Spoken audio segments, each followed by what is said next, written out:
See, they're listening now because they're watching these recordings and so forth. And they're going to make sure to watch the recordings because, like, people are talking. Hi. Yeah. So anyway, yeah, we continue. Good morning, ladies and gentlemen. Have attention, please. All quiet, please. Thank you. Go ahead and take out your notes. We're going to continue on with the notes having to do with CNN video, Cold War video, freeze, 1977, 1981. Last time we were talking about a lot of the human rights aspects associated with that, and then we got into the whole beginning of the Iranian situation. Trust me, the information you learn about Iran is going to be very helpful because in this unit there is a whole paper 2 20th century war dealing with Iran. And without looking, who does Iran get into a big, huge, massive fight for, like, I want to say about 10 years, almost 10 years, in the 1980s? No. Iraq. Yeah, which is always fascinating because, you know, depending on what period of time in history, America's like, yeah, we're not really thrilled with Iran. Hostage taking, hello. When I was your age in high school and so forth, the Iranian hostage, man, we were mad at the Iran. And then they get into a big war with Iraq, and so we're like, well, we hate Iran, so I guess Iraq can't be that bad. Over the last 30 years, just over 30 years, which country have we been at war with twice? Iran or Iraq? Iraq. Iraq. No. Iraq. You're like, they're the same except for one consonant. No. No, there are some big differences. That's going to be coming along to you more later on when we get into those particular wars later on. But suffice it to say, were we happy, Ellie, with Iran? What did who was the leader of Iran's government? This is recap. Who was the leader of Iran's government? Were you listening? His title is Ayatollah, which is like very high religious leader. Ayatollah. Raise your hand, and I will tell you, or you can tell us, what was the last name of the top Ayatollah in Iran? Khomeini. The Ayatollah Khomeini. Khomeini. It's in the handout. Yeah. I mean, his official name is Ruhollah Khomeini. I mean, that's like his birth name. But his title is, I mean, it's like saying President Donald Trump. Is president part of his, like, birth name? No, man, that'd be a weird thing to call somebody, like a kid. Hello, President, you know. So, Ayatollah is the title, like top religious official within the Islamic community in Iran. We'll get more details later on because you're like, is he Shia or Sunni? You're like, what? He's Shia, but anyway. So we didn't like him at all because, did you pick up on this one? Why would Ayatollah Khomeini, the new leader of Iran, pick on the United States and allow the United States Embassy to be, like, taken over and all of the personnel taken hostage? Did you pick up on that? Livy? What did Khomeini have against us? I mean, didn't we support him right from the get-go? Did we support Ayatollah Khomeini coming to power in Iran? Who did we support? You're looking. Very good. Be Shah to give me the correct answer. Be Shah. If you're not Shah about it, then don't give an answer. You can call on somebody else. What was the title of the leader who was overthrown by Ayatollah Khomeini? And we had given that leader all kinds of military and financial support. Yeah, he's the Shah, S-H-A-H, the Shah of Iran. And he was overthrown in 1979. He escaped the country for his life. Otherwise, they would have killed him. And since we had been friends and supporters of them, Trenton, Khomeini didn't like us. But you know what? Hey, whatever. Should we have kept our embassy there? In retrospect, probably not. We should have shut it down and gotten the heck out of there. But they took our embassy personnel hostage, and they held on to them. Actually, did anybody know the date? I gave you the date. Yep. January 20th, 1981. Yep. What happened on January 20th, 1981? Oh, yeah, Ronald Reagan. Ronald Reagan was President. inaugurated. So where was Mr. Hansen on January 20th, 1981? In Washington, D.C. at the inauguration. It was really weird because as we were driving in the car, my mom and I, we were driving in the car, like park, and then go on to the Capitol Mall and find our seats and so forth to be, observers of the inauguration. And literally, I mean, it was a long distance. I mean, it was a long, long way. We weren't right up close. Oh, by the way, next week, they're clearing the entire mall. There's going to be like nobody there. They already got over 20,000 U.S. troops and National Guardsmen providing like protective security, including I think 300 Idaho National Guardsmen are there. So it's going to be like, everything's going to be like really, really tamped down. But on that day it was weird because we were listening on the radio and we knew that the Carter administration had been in negotiations and the hostages were going to be freed. But Iran held it out, Tara. They held it out. Why would Iran hold it out and not release the hostages until Reagan was sworn in? Didn't they want to do it for Jimmy Carter? Yeah, they just were sort of like sticking it in the eye of Jimmy Carter, right? Other people are like, well, they're afraid of Reagan. I don't know. Well, I mean, he was the president of the United States during the time that Ayatollah Khomeini came into power. When the hostages were taken, did we try militarily, Ashton, to get them out of there? Yes. How'd that work? Not good. Very bad. Yeah. Yeah, no, it was fascinating because I remember, here's the deal. They had a parade in Washington, D.C. when the hostages made it back to Washington, D.C. I mean, most of them worked, all of them worked for the State Department. And so a lot of them lived in the Washington, D.C. area. They had a big parade, and they had like a celebration for them at the White House. Buddy of mine in high school, his dad worked at the State Department. He got us tickets to go to the White House that day. It was cool. I mean, it was really cool. Go to the White House that day, hang on the area so we could see the celebration and hostages being honored and so forth. It was really neat because like the previous summer or two, I think it was the previous summer, 2 previous summers, I'd been in the United States Senate page, and so I needed to know who all the senators were. So I'm here with my buddies as these senators are making their way to be participating and observing this like special like celebration and so forth. I'm like, that's Senator so-and-so, and that's Senator so-and-so, and that's Senator so-and-so. And they're like, oh, dude, or like messages for him. Mm-hmm. Yeah, I mean, that's what my job was message person. But it was exciting. There was a real feeling because it sucked. Write this down. It sucked when the Iranians held our hostages. And it was really tough because people were, this was one of those weird elections. Jimmy Carter was defeated running for re-election. Just like George H.W. Bush was defeated running for re-election. Just like Donald Trump was defeated running for re-election. It's kind of weird. Usually, like Bill Clinton, George W. Bush, Barack Obama, they were re-elected as presidents. Something was going on in the country in 1980, and this was very palpable. There was sort of like a feeling of like, wow, things are not going so well. And having the hostages was a very good example of that. The economy, write this down, the economy wasn't doing great either. And it was really tough because, I don't know, have you ever like not felt good and a parent or maybe a friend came up to you and told you that you weren't feeling good and maybe why you weren't feeling good? Did that make you feel better?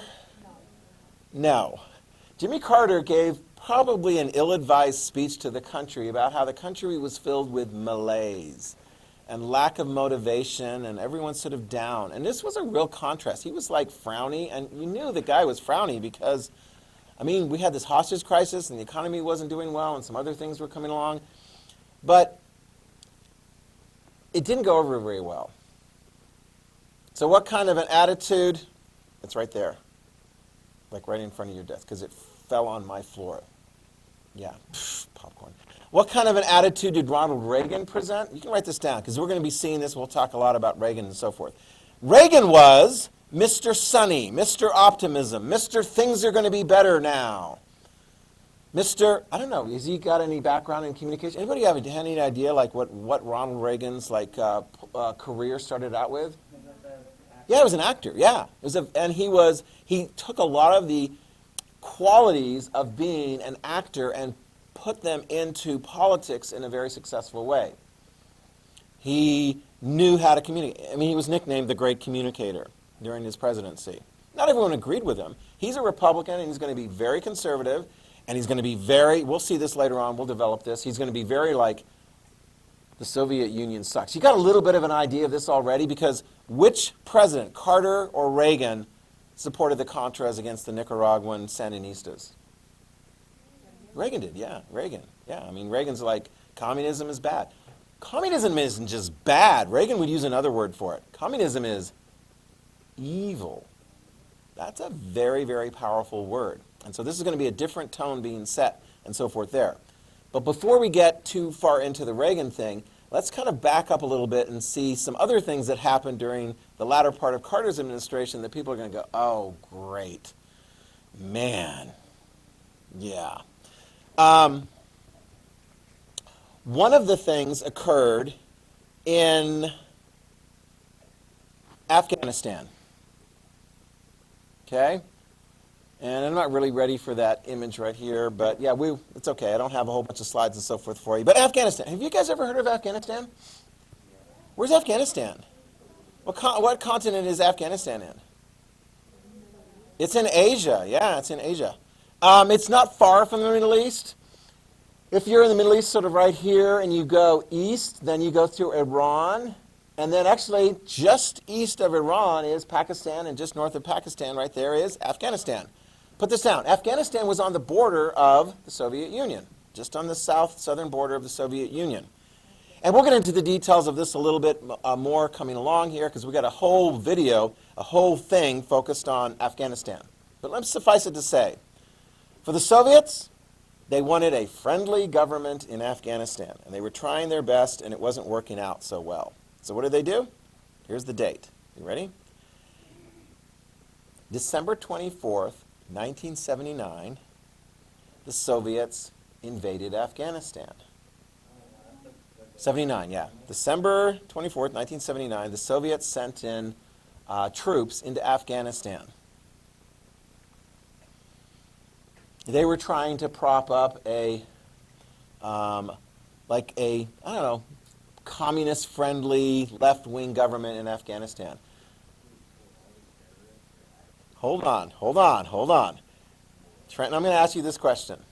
Guess which group of people in Afghanistan didn't like left-wing communist favorable governments, hated the Soviet Union, and was actually fighting them before the Soviets invaded and after the Soviets sent in troops into Afghanistan? It's going to be groups, it's going to be Islamic groups, and that ultimately are going to be folks that may align with groups like the Taliban. So, Muslims in Afghanistan hated the Soviet Union, they hated communism, and they're going to put up a fight. Oh, and by the way, do you think the Americans are going to give them some weapons? Yeah. Heck yeah. Are we going to give weapons to Osama bin Laden and his crew? Well, yeah, because who are they going to point the weapons at? The Soviet Union. This is the Cold War, man. I mean, what bad could come out of that? And we'll get to that later. Okay? But I mean, here we go. The Soviet Union. Here's one of the first responses. So this is December 1979. The Soviet Union invades. And so we're angry. Write that down. The United States is angry. What are we going to do about it? Well, most of the answer is going to come when Reagan becomes president. Initially, like Carter's like, what are we going to do about it? What are we going to do about it? What are the different choices? Some of the choices that we used are going to be really controversial. Because up until that point, we had been trying under Carter and before that Ford and Nixon. What was that kind of Frenchy word that was like, we're going to try and make less tension between the Soviets and the United States? Détente. Yeah, détente. Remember that? Like we're going to talk to them and not necessarily get into fights. But here the Soviet Union just sends their military into Afghanistan, and folks are like, détente is over. So here's a couple things that Jimmy Carter did as president. that are not necessarily going to work out as well and be as popular for the American people. First, he said, all right, Soviet Union, we're not going to trade with you. Now, here is one item that we were selling the Soviets a lot of: grain, agricultural products. Because the Soviet farm economy wasn't very successful. They weren't growing enough of their own food. So, who do you suppose, Julian, is not going to be happy in the United States with a grain embargo of the Soviet Union, with us not selling grain to the Soviet Union anymore? Who in this country is not going to be happy with that? Who? Companies? No? Farmers, yeah, American farmers. Yeah, exactly. Oh, yeah. The grain producers, the grain sellers, they're like, that sucks, because who are the Soviets going to end up buying grain from? Other countries. So yeah, it was kind of like, eh. The other group of people that were not too happy about it, Frank, are a group of people who are like really mad, because here's what's coming up. Back in those days, they had Olympics every 4 years, and the Winter Olympics were held in the early months of the year, and then the Summer Olympics were held, obviously, in the summer. That, beginning now, I would say like in January, February of 1980, the Winter Olympics were being held in the United States. They were already set to go, Lake Placid, New York. The Summer Olympics of 1980 were going to be held in Moscow. Moscow, the Soviet Union. Not Idaho, no. And in fact, when I went to the Soviet Union in 1985, you can see right here, one of the things I traded for were Moscow Olympic pins from 1980. Wow. Frank, can you figure out what Jimmy Carter did relative to the Soviet Olympics that's going to be upsetting certain Americans? Not letting it go. Yeah. Okay, McKinley answers on your behalf. Do you agree? Yeah, so the United States embargoed, refused to participate in the 1980 Moscow Olympic Games. Okay? There you go. Well, and who was most upset about that? I mean, if you're an athlete and you like go year after year after year, I mean, in some of these sporting competitions, it's like, I don't know, when is there a big competition in basketball? Every year. Football, every year. Hockey, every year. What about the so-called Olympic sports? Every 4 years. I mean, they have their world championships and so forth, but like with Olympic sports, there's a lot of attention that goes on to those sports in the Olympic Games. So we embargoed the Olympic Games. It was a mixed feeling. And of course, the Soviets, make a little note of this, because the next Summer Olympic Games were for Los Angeles in 1984. And the Soviets and Eastern European countries are like, we're not going to participate in your games. Take that, America. We got a lot of gold medals that year because we didn't have to compete against really good Soviet and Eastern European Olympic teams. Yeah. So there were some people that were kind of mad. They weren't feeling good about that and so forth. But here is one thing I want to tell you. This is weird because it's like, we cheer on our teams and so forth, but it was really very paramount. And I'll just say this, because this is one of those things that's like people in America are like, man, the economy sucks, and the Soviets have invaded Afghanistan, and we really can't seem to be doing anything about that, and then we're not going to have a Summer Olympic Games, athletes, but we still got our Winter Olympic Games. And our hockey team was expected to lose badly to the Soviet hockey team, because the Soviets did not allow for any of their players to play in the professional. If you were in Eastern Europe or you were in the Soviet Union, the only team you could play for was your national team. And there were good hockey players coming out of Russia. Are you kidding me? Alexander oh my gosh, I've just blown into the name. Ovechkin, excuse me. Have you guys ever heard of Alexander Ovechkin? He's a great Russian hockey player. Who does he play for? Washington Capitals, NHL, Stanley Cup winners like a couple years ago. But I mean, that was now. Back then, if you were in the Soviet Union, the only team you could play for was the Soviet team. And they were good because they played together, they had a lot of experience. there was a amateur status that you had to have in Olympic Games at that time. So our basketball team, were they NBA players? No, they were college players. Because NBA players are making money. Eventually they'll change that. Trust me, when they eventually change that, how good is our U.S. Olympic team going to be? Oh my gosh, it's going to be like crazy good. Because you're going to have like Michael Jordan. I think he plays on like the so-called Dream Team. Magic Johnson's going to be on there. Larry Bird. I mean, they're good. Our hockey team. Now, we got some good American hockey players and good Canadian hockey players and so forth. But when they go into the NHL, the professionals, then they're not eligible to play for the U.S. Hockey team. So who is our team made up of? College guys. And they're going up against these experienced, veteran Soviet players. But we won. We won. And he's like, is it just a game? No, that was one of those sort of like blips. It happened in what was that, like February of 1980 or March of 1980, about that time, the early months of 1980, we won. And they made a movie out of it. I'll show you the trailer. Miracle! Have you guys ever seen this? How many of you guys have seen Miracle? Have you? It's good. Okay. Lights. Action. Kurt Russell plays the coach. Oh, no, that's not the one. That's a different one. Sorry, that's Michael Collins. You already saw that one. Yep. There we go. There we go. Miracle. Sorry. Here we go. I didn't get to those other ones for the 11th grade. Back in 1960, Coach Bush was on the Olympic hockey team. But a week before the game, his coach left him and sent him home. And that team went on to win the gold medal. Without him, Coach Bush had given up his dream of Olympic glory. Until 2046. Oops, sorry. Why do you want to play hockey?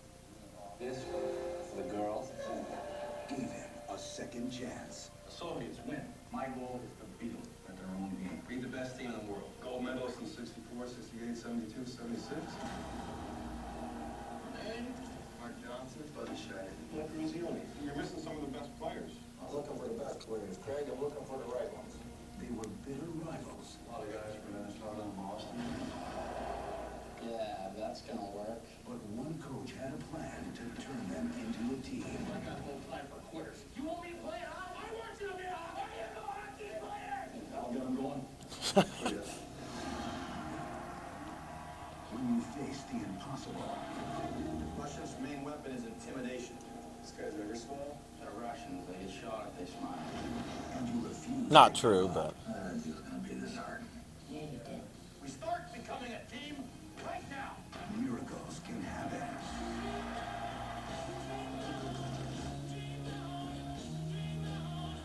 When you fall on that jersey, the name on the front is more important than the one on the back. Who do you play for?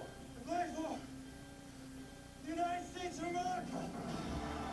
Welcome to the Olympics, gentlemen. Walt Disney Pictures presents This is something that this country is ready for. Great moments are born from great opportunity. If we play them 10 times, we might win 9. But not this game.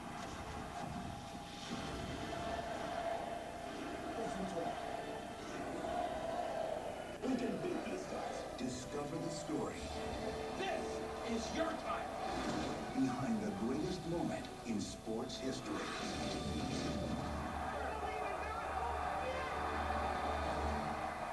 it's amazing because you're like, oh, that's sports and so forth, right? Who is cheering for the U.S. Olympic hockey team? Republicans? Yes. Democrats? Yes. All those political differences and so forth didn't matter squat. It was America. It's amazing how sometimes you can have things like sports rally people around who otherwise might be in opposition to each other on other things. Yeah, the country came together. Huh. At least for the hockey, and we had that to look back at. That's one of the things people have talked about. It's kind of depressing, like during the whole COVID quarantine and so forth. one of the things that people really enjoy about sports isn't just watching it on television. I mean, that's cool and everything, but it's actually being part of the experience, right? I mean, is it as exciting, can anyone tell me, is it as exciting to participate in sports when there's hardly any crowd at all? It's not. I mean, like volleyball games, basketball games, and so forth. Yeah, I mean, it's like weird because you watch like NFL games and they try to like bring in the canned stuff. Like whenever there's a penalty, like, you know, they hit the button going, boo. You know, if it's a home game, I'm like, it's just different. I'll be glad when we can return more to normal stuff because that is a really cool part of the experience, okay? All right. Now, okay, so we got the Soviets invaded. We sanctioned the Olympics in Moscow in 1980. Poland, write this down, Poland. Poland starts popping up, and we'll talk about this a little bit. It's going to be in the video. Poland, something happens in Poland in 1979, and actually it happens in Rome. A pope dies. A pope in Rome, a pope. Okay? Well, the guy is going to be from Poland, and the pope died in Rome. So when a pope dies, what do you need to do? You need to get another pope, all right? Okay, here's a really bad joke from 1979. You ready? When the pope died, what method did the College of Cardinals, the top Catholics, what method did they use to select a new pope? They took a poll. He gets it. The next pope is from Poland. Write that down. And in your handout, it says, his name is Karol Wojtyła.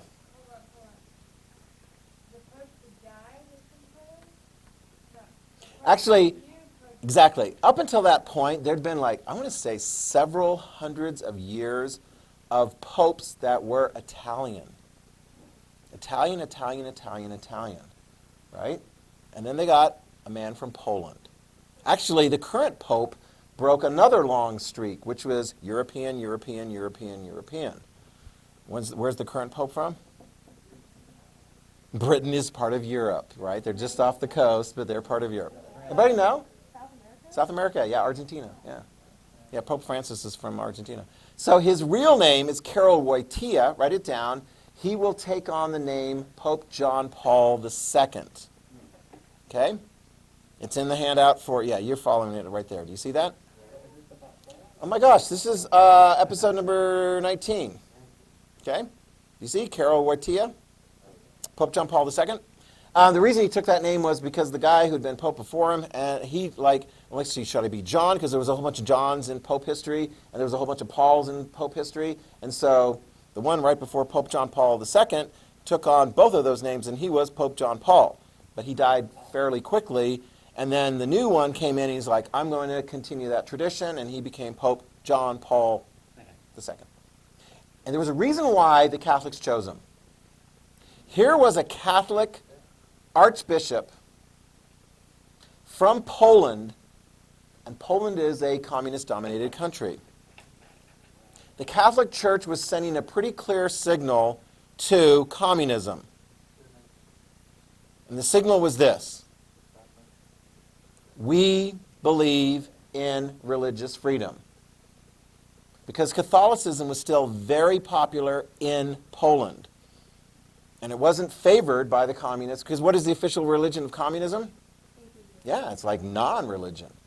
And so what had been a problem is you would have, communist-dominated countries having a real hard time with religious freedom. Well, the Polish government had not cracked down as much on the Catholic Church in Poland as other communist governments had cracked down on religion and so forth in some of those other communist-dominated countries. You got that? And so the Catholics chose Pope John Paul II, and he is about as anti-communist as they're going to be. But he's all chill, okay? He was chosen June 2nd, 1979. June 2nd, 1979. Oh, excuse me, he was chosen before that. The date that I gave you is when he returned to Poland as the Pope. Yeah, June 2nd, 1979. And he's going to be a well-traveled Pope. He visited Poland on June 2nd, 1979. Sorry, he was chosen I don't know if it was within the year before that or sometime shortly before that. But he goes back to Poland. And the Polish government's like, wow, we got the first Polish pope. Sure, he can come and visit. He wants to do a big mass, a big public mass. Sure. You know how many people showed up to his religious ceremony that he had in public? Hundreds of thousands. Yeah, mass. Yeah, there we go. Yeah, hundreds of thousands. I mean, the Polish people are like, wow, this is awesome. He was pretty cool. There was one guy once upon a time, totally separate. There was one guy once upon a time that shot him. Didn't kill him. Later, the Pope had a conversation with this guy when he was in prison. Guess what the Pope said to him? Yep. Yeah, he forgave him. The guy felt really bad. It's kind of like, well, I saw you, they're the enemy, and after that, the Pope would always be because he liked to be seen in public, and so he'd be in a vehicle, and he liked to be standing up. And if you're standing up in a vehicle, the vehicle's got to move very slow. But if you're standing up in a vehicle that's moving very slow, you don't want people to shoot you. So what did they do to the Popemobile to make sure that he wouldn't get shot while standing up moving? They made it bulletproof. Yeah, there was this bulletproof Popemobile that they would take with them as they were going to other different locations, because he was all over the place. He was probably one of the most well-known popes and very well beloved in the world, and certainly by the Catholic community. Oh, and write this down. The Poles loved him, and they were inspired by him. Here we go. Some of you guys might remember this from government class when we were talking about the fall of communism. There's going to be some overlaps there. Poles were motivated to stand up for their religious freedom, check, but now also for their economic freedom. The following year, 1980, in the following year, Poles will form an independent labor union called Solidarity. And the communist government of Poland is not happy with that at all. Because the communist government of Poland, like all these communist governments, say, we stand for what's best for workers. And a lot of workers in Poland are like, no, you really don't. We need to have our own independent labor union. Labor union is a bunch of workers coming together, organizing themselves for things like pay, work safety, benefits and so forth, other kinds of things like that. And if they don't get that, one of the things, what could a labor union once form, what could they do to say, look, if you're not helping us get what we want, we're going to protest is one thing, go on strike. If you go on strike, have you ever gone on strike when you didn't like the way things were going on back in your house? Refuse to do work, refuse to do this. Yeah, so Solidarity was formed. Write down the name of the leader, Lech Walesa. Okay, you would have learned about him a bit. Some of you guys may remember in your 10th grade. Lech Walesa was the leader of this new Solidarity labor union.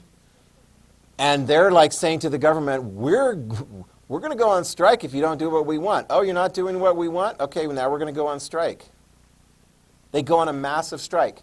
The key city is the port city of Gdansk, previously known as the German city of Danzig. It's a port city. They do a lot of shipbuilding up there. And Lech Walesa and his union up there go on strike. Gdansk, G-D-A-N-S-K. Gdansk, G-D-A-N-S-K. So they go on strike. What does the Polish communist government do? Initially, they back down.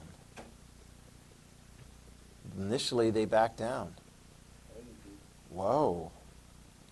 How's that going to go over back in the Soviet Union? That's not going to be very good at all. Okay?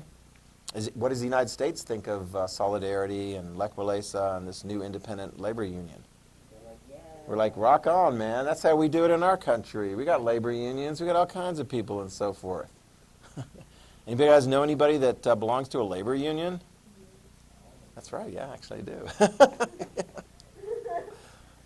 You're like, what? You're like, yeah, me and Mrs. Rao and some other teachers formed a labor union here once upon a time. Oh, you didn't know North Star history. Whoa! Well, no, we did not go on strike. But we entered into important discussions with the board over things having to do with like how things were going down at North Star and da-da-da. Long story short, we were still here. And, oh, it was a lot of drama. That was a tough year. That was a tough year. But eventually, before the end of the year, the board fired the principal. Yeah, you heard about that. That was a long time ago. Yeah. What? No. I'm trying to remember her name. Yes. Yes. And then there was Mr. Rogan, and then now Miss Anderson. Miss Anderson we've had for a long, long time. There were some co-principals and so forth. Yeah, but there was like a vice principal. He was a vice principal. Yeah. All right, so anyway, question? No, it's kind of like one of the key things that, it's kind of like with Solidarity. They formed it together to get protection for the workers. Here, it's pretty much non-existent because things are going along very well. Yeah, but in that particular year, oh my gosh, there was problems. Yeah, because, yeah. And ultimately, they were resolved. Yeah. I mean, there was talk about, well, let's just close down the high school. Like, what? Yeah, I mean, that was one of the things. Let's make North Star just a K through, 8 school again. Like, no. Anyway, but eventually what's going to happen? Write this down. General Jaruzelski, he is the top Polish communist leader. Okay, do you see his name? Wojciech Jaruzelski. Do you see his name there? The very last one? Yeah, the very last one, yes.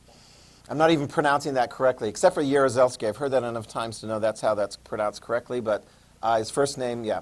He was put under a lot of pressure by the Soviet Union. Look, dude, if you don't crack down on Solidarity and crack down on this independent labor union and so forth, because we don't like that, if you don't do it, we'll do it. Exactly, right? Remember how that worked in Czechoslovakia and Hungary and so forth. And so who cracked down 1980, December 1980? That would be Jaruzelski. The very bottom of episode number 19. Okay? Yeah. Yeah, so he's the Polish communist leader. So what happened to Lech Walesa and the leaders of Solidarity? They got arrested, yeah, and thrown in jail and so forth. So that was what was going on there in December. Will things be different in the 1980s? Yeah, eventually Lech Walesa is going to get out of jail. We'll follow the story, and Solidarity will be part of the overthrowing of communism throughout Eastern Europe, along with President Reagan and me. Sorry, and other people who were definitely anti-communist and didn't want communism to continue on, right? Okay, meanwhile, of course, what happened in November 1980 in the presidential election between Jimmy Carter and Ronald Reagan? Who got beat? Jimmy Carter did, yeah. So, yeah, I mean, there were enough people who were like, wow, this is like not really cool, what's going on here and so forth. Okay, but between the time Carter was beat and Reagan took the oath of office, Solidarity was cracked down upon. I mean, there's a lot of stuff going on. Yeah, like you're like, tell me about it. These guys didn't have to go through a COVID pandemic. They had it easy. They just had nuclear, Cold War kind of stuff going on. Yeah.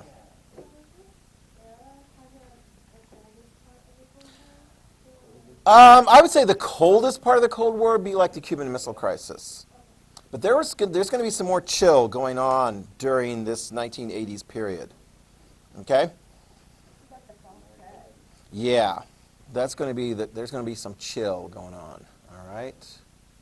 Yeah, there we go. Evil Empire. We'll get to that one later. All right, let me start this one then. Okay? Episode number 19.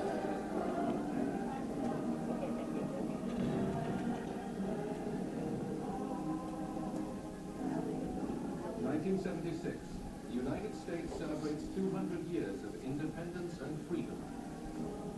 I remember that. A vigorous Jimmy Carter was heading for the presidency.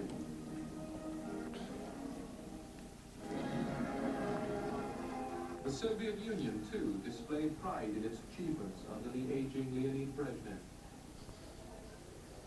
Both leaders promised to reduce East-West tensions. But within 4 years, the promises had turned to anger and mistrust. The Cold War was far from over.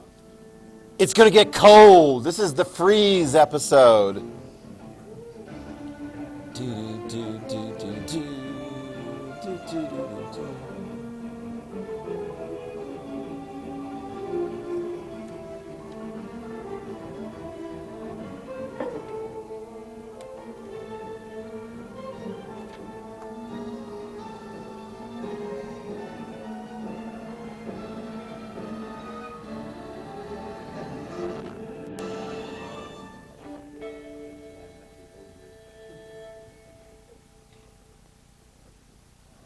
Washington, D.C., January the 20th, 1977. I believe the future is going to be very bright for all of us. Your partners of mine, together, I'm sure we'll reach for greatness. And we'll never Ad. disappoint us. They're not going to have an ad. What are you talking about, ad? We don't do ads. Oh, I should have just done it on my CD or my DVD. Thank you. Have a good time. We'll be seeing you tomorrow, a lot of you. President Carter aimed to restore self-confidence at home and American leadership abroad. That was the night before the inauguration. Jimmy Carter was a completely fresh face. He was, in essence, an outsider. Nationally, most people had never heard of him. Jimmy who? Jimmy Carter. Jimmy who? I don't know who he is. Jimmy Carter's basketball player. He's a basketball player. Things like, I will never like you. I believe in God. I have always been faithful to my wife. Now in Washington, you can imagine the reaction was jaded and disbelieving and contemptuous. But people liked this very There you go. much. They wanted someone who was fresh and someone who was new and someone who was unsullied He marched by the trauma along the street. problems and corrosion of the past. After taking the oath of office, he walked to the White House from the Capitol building. In his relations with the Soviet Union, the new president wanted to promote respect for human rights and to press for major nuclear arms cuts. And we will move this year a step toward our ultimate goal, the elimination of all nuclear weapons from this earth. Wow.